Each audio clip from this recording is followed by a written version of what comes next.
المشاهدين الكرام، السلام عليكم ورحمة الله تعالى وبركاته. أهلا ومرحبا بكم ونشرة الأخبار من الفضائية الإريترية، ولكن نبدأها بهذا الإعلان الصادر عن دار الإفتاء والشؤون الإسلامية الإريترية. من المحتمل أن تثبت رؤية هلال شهر رمضان مساء يوم الجمعة 29 من شعبان عام 1446 هجرية، والموافق 28 من فبراير 2025، وعليه فالمطلوب من جميع المسلمين الاجتهاد في التماس رؤية هلال رمضان مساء اليوم المذكور. فمن رأى الهلال عليه إثبات شهادته لدى أقرب مكتب فرعي لدار الإفتاء أو مجلس أوقاف. وإذا ثبتت رؤية الهلال مساء الجمعة فسيكون يوم السبت قرة شهر رمضان لعام 1446 هجرية، الموافق الفاتح من مارس 2025. وإن لم تثبت رؤيته فسيكون أول يوم في رمضان هو الأحد 2 من مارس 2025. أعاننا الله على قيامه وصيامه ووفقنا على الختام والقبول، وصلى الله وسلم على سيدنا محمد وعلى آله وصحبه أجمعين. دار الإفتاء والشؤون الإسلامية الإريترية. مشاهدينا، عناوين الأخبار: مجلس إقليم شمال البحر الأحمر يعقد اجتماعه ال20.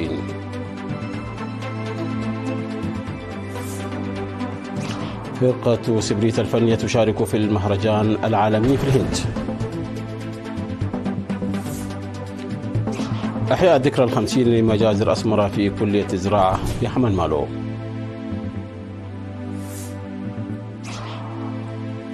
ترامب يقول أن أمريكا لن تقدم ضمانات أمنية لأوكرانيا. التبادل التجاري بين روسيا وأفريقيا يقفز 10%.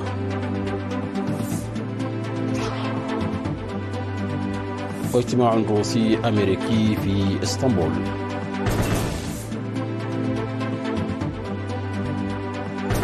أهلا بكم مشاهدينا.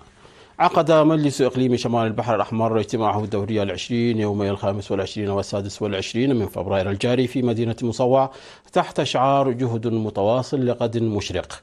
وقال رئيس المجلس السيد إبراهيم علي الشيخ في الاجتماع أن المشاركة الواعية للمجتمع وقوات الدفاع تحدث تأثيرا إيجابيا على تقدم برامج التنمية، داعيا أعضاء المجلس للعمل بالتعاون مع الشعب في إزالة التحديات والنواقص. وبحث الاجتماع تنفيذ برامج التنمية عام 2024 مقدما الآراء للدفع بأنشطة حماية التربة وحفظ المياه وصيانة وتوسيع مؤسسات الخدمات الاجتماعية والحد من ارتفاع الأسعار غير المبرر والقطع الجائر للأشجار. وأشادت حاكم إقليم شمال البحر الأحمر السيدة أسمرة برها بدور ومساهمة المجتمع وقوات الدفاع في فعالية البرامج الموضوعة، داعية إلى تعزيز المشاركة في مشاريع مياه الشرب التي يتم إرساؤها هذا العام، وبناء وصيانة مؤسسات الصحة والتعليم وبرامج حماية التربة وحفظ المياه.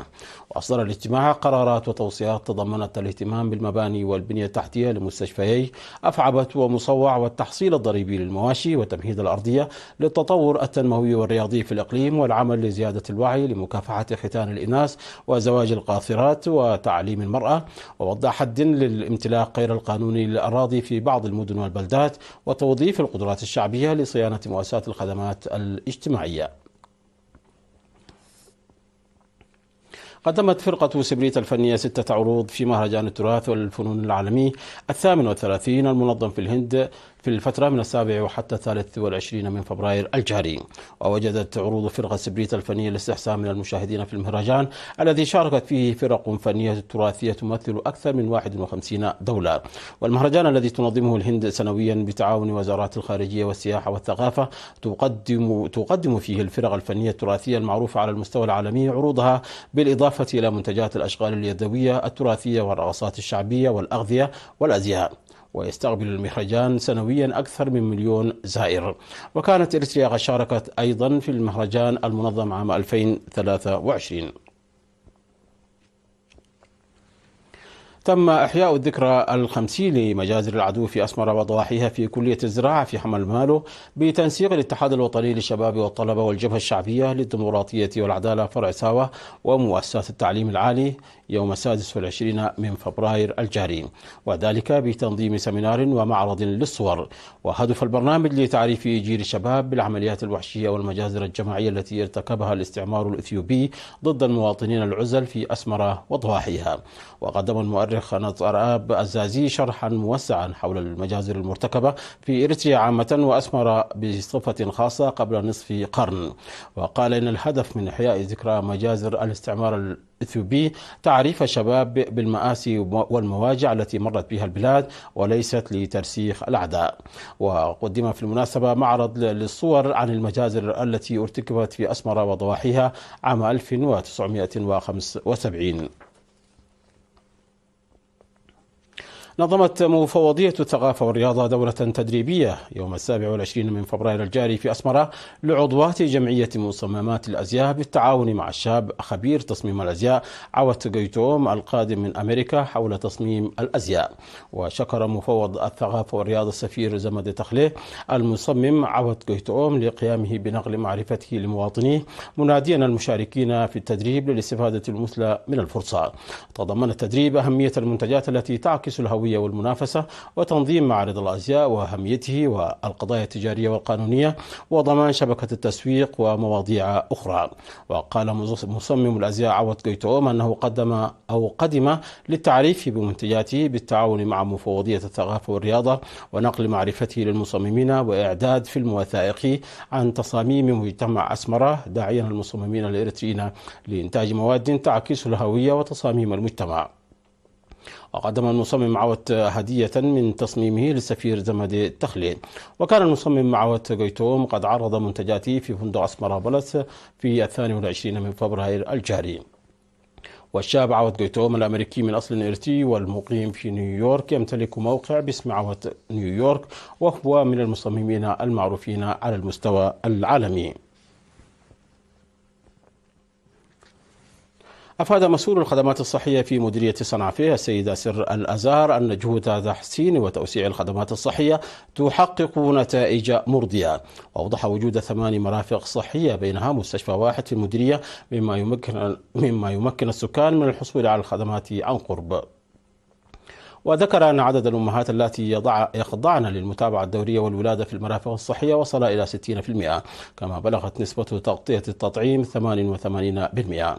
وقال الممرض عبد الله عبد القادر من مستشفى صنعاء أن معدلات الإصابة بالأمراض المعدية قد انخفضت نتيجة أنشطة التوعية الصحية الجارية.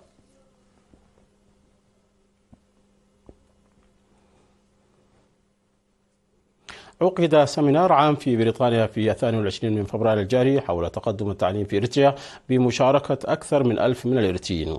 وأوضح القائم بأعمال السفارة الإريترية في بريطانيا وإيرلندا السيد صالح عبد الله في افتتاح السمينار المنعقد بمناسبة الذكرى 35 لعملية فنقل بأن عملية فنقل أكدت انتهاء عهد الاستعمار ولها مكانة خاصة في تاريخ النضال التحرري، وعرب عن ثقته في مساهمة الإريتريين في بريطانيا لدعم الخطة الموضوعة لبناء المدارس في البلاد. وشرح مسؤول الشؤون العامة والمجتمعية السيد تولدي يوهانس من جانبه مراحل مسيرة إريتريا، موضحا تحقيق جهود الحكومة والشعب نتائج مرضية في المجال التعليمي، غير أن الوصول إلى المبتغى يتطلب تعزيز مساهمة المواطنين في الخارج. من جانبه دعا رئيس اللجنة الوطنية للاحتفالات في بريطانيا السيد أحمد محمود كافة المواطنين للمساهمة للارتقاء بالعملية التعليمية في البلاد. واستقبل المشاركون في السمينار الدعوة المقدمة بارتياح، مؤكدين على المساهمة بالعرق والمال للوطن الذي قدمت فيه تضحيات الجسام، وتبرعوا كبداية بمبلغ 70,000 باوند لمدرسة طيعو التي يتم تشييدها. من ناحية ثانية عقد 16 فرعا للجالية الإريترية في إيطاليا مؤتمرا في 23 من فبراير الجاري في روما. وقدم سفير إريتريا في إيطاليا سيد فيساطيون بيتروس توضيحا للمؤتمرين حول الأوضاع في البلاد والمنطقة، بينما قدمت فروع الجالية تقارير أنشطتها، وتم انتخاب هيئة إدارية جديدة لعامين. من جهة أخرى نظم الإريتريون في الرياض السعودية والدوحة القطرية برامج امتنان لدور المرأة الإريترية في الشؤون الوطنية والاجتماعية بمناسبة 8 من مارس اليوم العالمي للمرأة. وألقت رئيسة الاتحاد الوطني للمرأة فرع الرياض وضواحيها السيدة إلسا كداني كلمة الاتحاد في البرنامج المنظم في 21 من فبراير الجاري بعنوان مساواة المرأة للتنمية، موضحة مشاركة المرأة الإريترية في النضال التحرري والدفاع عن السيادة وبرامج التصدي والتنمية. من جانبه أوضح رئيس الجالية السيد عبد الرحمن إمام أن الانتصار الذي تحقق لا يمكن الوصول إليه دون مشاركة المرأة، وتتأكد بطولات وتفاني المرأة بالعمل اليوم كما في الأمس. ونظم فرع الاتحاد الوطني للمرأة في قطر برنامج مماثل تخللته فعاليات فنية وثقافية في 22 من فبراير، حيث خاطب الحفل السفير علي إبراهيم ورئيسة الفرع السيدة نورة حسين بشأن دوره ومساهمة المرأة الإريترية في جميع المجالات.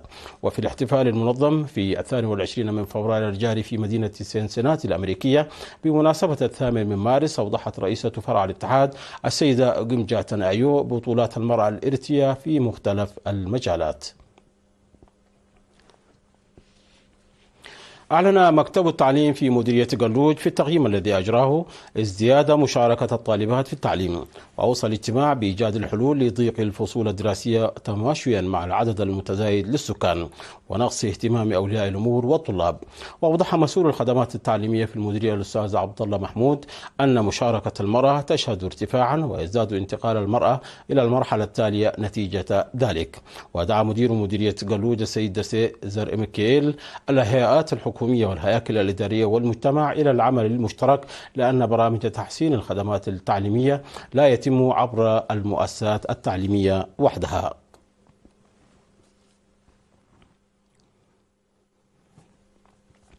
يواصل منتخب إريتريا للدراجات جهوده لاحتلال المركز الأول في طواف رواندا 17 لعام 2025، متقدما على الفرق المتنافسة 13 بالنقاط التي جمعها. جاء ذلك في مكاسب الزمن والذي جمعه أعضاء منتخب إريتريا في الجولة الرابعة من الطواف اليوم.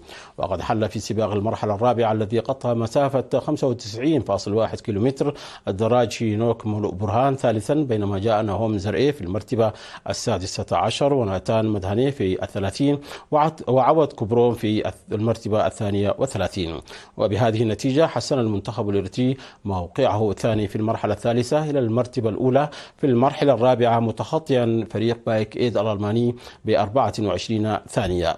وقد جاء الدراج الإريتري هينوك برهان أولا في المرحلة الأولى وثالثا في المرحلتين الثالثة والرابعة، ويحتل المركز الخامس متخلفا ب12 ثانية عن الأول في منافسات القميص الأصفر. وستجرى المرحلة الخامسة من طواف رواندا غدا الجمعة في مسافة 144 كيلومترا.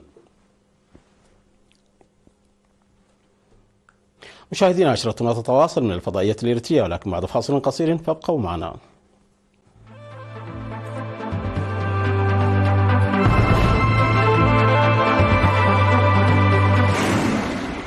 أهلا بكم مجددا.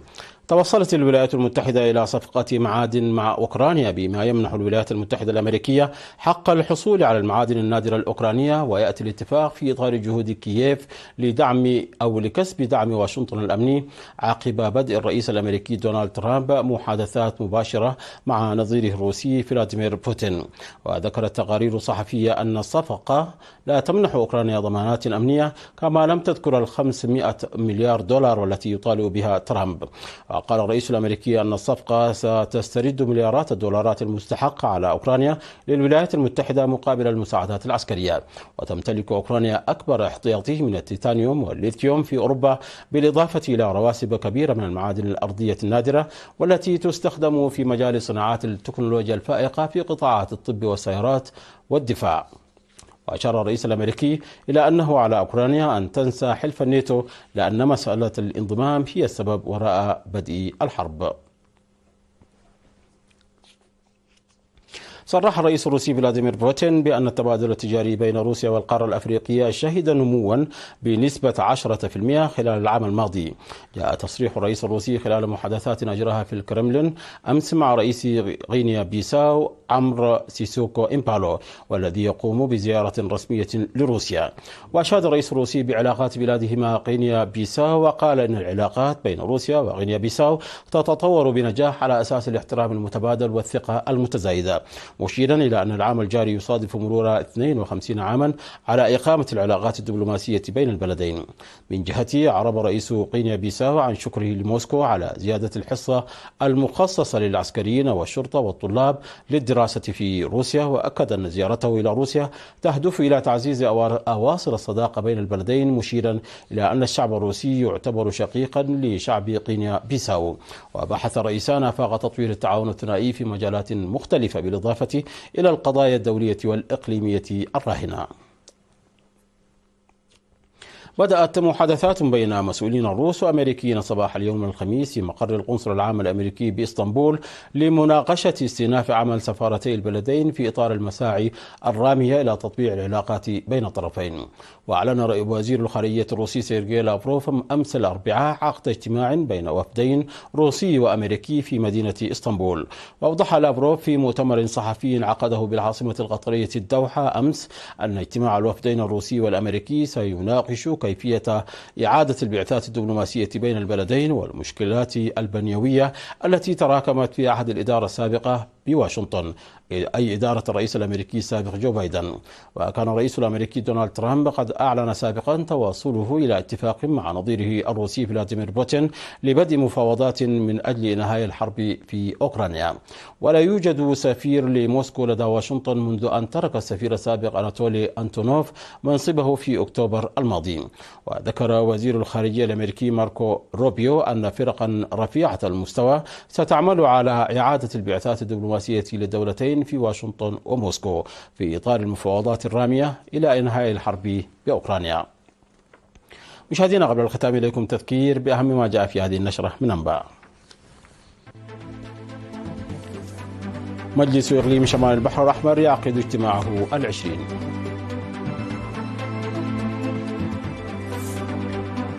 فرقة سبريت الفنية تقدم برامج فنية في مهرجان الفنون العالمي في الهند. إحياء الذكرى 50 لمجازر أسمرة في كلية الزراعة في حمل مالو. ترامب يقول أن أمريكا لن تقدم ضمانات أمنية لأوكرانيا.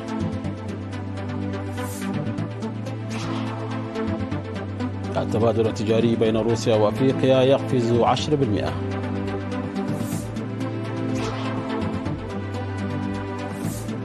واجتماع روسي أمريكي في اسطنبول.